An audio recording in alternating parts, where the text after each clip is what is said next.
eventually falling in love. I did have clips from the movie in here showing different parts of them getting to know each other and when they bonded and whatnot, but it's not playing right now. So to sum it up, the relationship between Danny Rand and Colleen Wing mirrors the stages of the social penetration theory. They were initially strangers, briefly meeting in the park, leading to an acquaintance type of relationship, with Danny wanting to get to know Colleen better, but she was hesitant. Then after Danny was able to gain her trust and start building a friendship, he was able to open up and reveal some of his layers to her, eventually getting to know each other more closely, allowing Danny to reveal more personal secrets to Colleen and Colleen reciprocating those feelings. That being explained by the breadth and depth analysis, understanding there are levels of comfort zones between individuals that influence when and how much a person decides to disclose, until eventually they become friends, which leads to even more intimate relationship. Danny's layers were revealed and Colleen couldn't resist. So the social penetration theory is useful in helping people understand each other. It's useful when first meeting someone to know that what you see isn't always what you get. First impressions are not always accurate. Back to you can't judge a book by its cover.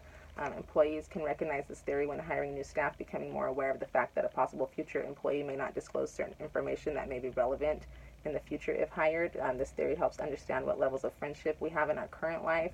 We may notice we're not on the same level as some of our friends. We may feel like we're in stage 2, barely acquaintances with someone we just met, and they may feel like they've known us forever.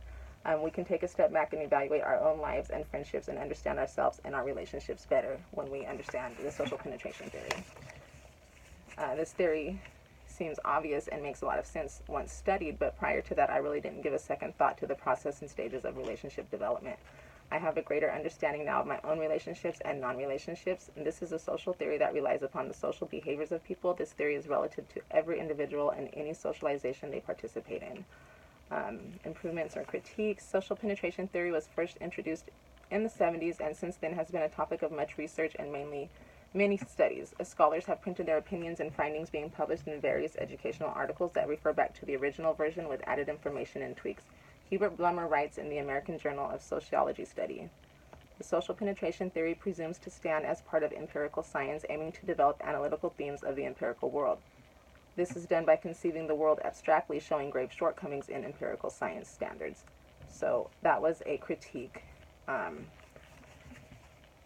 So social penetration theory, aka the onion theory, again, demonstrates how humans all share the same emotions and feelings, but to what capacity and when do we decide to share them with others? We all have layers beneath the surface, some harder to penetrate than others, but we all experience on different levels. How many layers does your inner onion have? Is your surface hard to penetrate? Is your center more protected? What layers contain your self-disclosure? Have you ever met someone and felt like you knew them forever, or have you known someone forever and still felt distant? What level of comfort does it take to get you to open up? These are questions you may or may not have, but hopefully you can use this information to reflect a little on your own behaviors and understand yourself as well as your relationships with others a little better. So I did have a lot of flyers and stuff on my clip here. It had charts of the social penetration theory, the stages of self-disclosure. It also had a image of the onion and the layers of the onion and a little brief video on that. You're not going to be able to see, but it is in the slideshow. And again, you can see the self-disclosure stages. Number 1, effectiveness. Number 2, stable.